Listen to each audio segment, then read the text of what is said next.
The movie about the 1996 Summer Olympic bombings in Atlanta is now facing some heavy criticism and a possible lawsuit. The Atlanta Journal-Constitution says parts of the Richard Jewell film are defamatory. They accuse the Clint Eastwood-directed film and Warner Brothers of showing AJC reporter Kathy Scruggs, played by Olivia Wilde, as trading sex in exchange for FBI tips.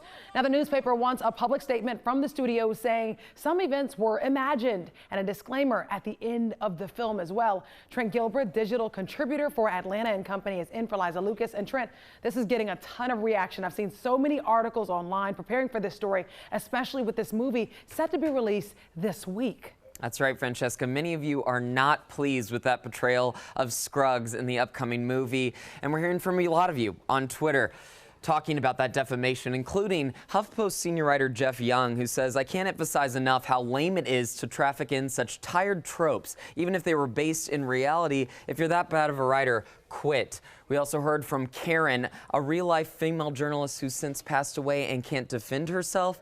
Karen herself was an 18-year-old Atlanta teen at the '96 Olympics and was looking forward to this film. Now, I won't see it. And finally, Wilde joined the conversation with simply demeaning and insulting to women. We want to hear from you. Use that hashtag MorningRushATL. And on our Facebook page, you can find what actress Olivia Wilde said about the role. Guys? And now Olivia Wilde is really going under some major scrutiny for this film. Keep in mind, she was just talked to by reporters at the Gotham Awards, which was last week, which is how this all gained so much traction.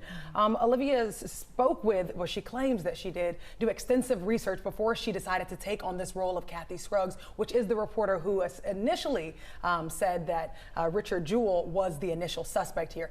Olivia Wilde says she spoke with multiple people, authors of the book around the 1996 bombings. She also says she spoke with screenwriters, but the family, the only lasting member of Kathy Scruggs, which is her brother, Louis Scruggs Jr., says, "Hey, I never even got a phone call to consult with you about playing my sister." And a lot of people with the AJC, they say the same thing. We were never even consulted about this film. So now it's going to be this back and forth, and it's going to be interesting to see what changes are done before this film comes out on Friday. Keep in mind, the Atlanta red carpet happens tonight.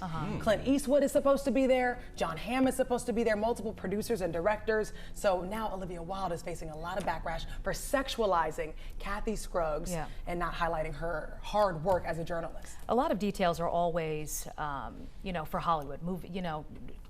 Real life stories are Hollywood-ized for the movies and things like that. Is this? You used to cover the movies a lot. Is this something that often does happen? I mean, for there to be a lawsuit afterward, it doesn't sound right, but is this something that often does happen? Happens? It does, but maybe not to this extent, because I mean, you are embellishing in some of these movies, because I mean, think about it. It's Hollywood. You've got to make this more appealing to the audience. As if this weren't appealing enough. In '96, I was working 24-hour shifts doing traffic when that happened. It was just the entire city stood still. It was just incredible. So I'm curious to see the movie, but I'm also a little hesitant because of the way they're portraying her character. So it's, it's a tough one there. We will see. It's filmed right here in Atlanta. We will see. Will you be seeing this movie? Use that hashtag MorningRushATL. And of course, the full breakdown can be found on 11alive.com about this entire controversy. Time now 6:09. Let's get into what's going on in other news. T-Mobile and Sprint are moving